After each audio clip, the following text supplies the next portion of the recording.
Et quel que soit le terme que je rentre sur Google, tout me ramène au cancer.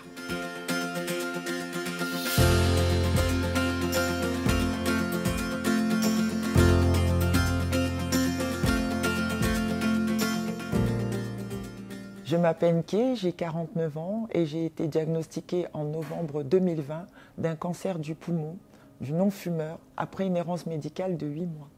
Alors j'ai un parcours, on va dire, chaotique.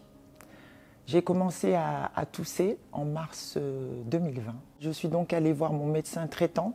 Je lui ai expliqué que j'avais donc cette toux sèche et persistante. Et mon médecin traitant m'a conseillé de me remettre au sport. Et puis au bout de quelques jours, je me suis dit non, ça n'a rien à voir avec le sport, c'est quelque chose d'autre.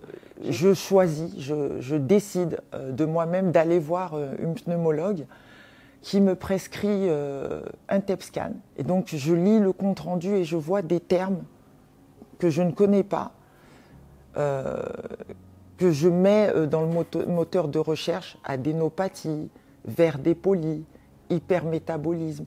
Et quel que soit le terme que je rentre sur Google, tout me ramène au cancer. Et donc là, à ce moment-là, je me dis, waouh, c'est ça. Et je ne m'y attends absolument pas parce que je n'ai jamais fumé. Entre le moment où j'ai commencé à tousser et le moment où le chirurgien thoracique a posé le diagnostic, on est sur une errance médicale de 8 mois. Si j'ai un conseil à donner, suivre sa petite voie.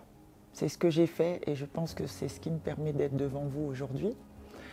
Et puis être acteur de son parcours médical. Ne pas se laisser impressionner par la blouse blanche, ça peut être super impressionnant. On a affaire à des professeurs, à des oncologues, des sachants, des personnes qui en imposent. Mais il ne faut pas hésiter à poser des questions parce que c'est de soi qu'il s'agit. Et ne pas hésiter à prendre un deuxième avis. Parce que certains patients hésitent en se disant qu'ils vont froisser le médecin qui les suit, etc. Mais il faut savoir que c'est un droit.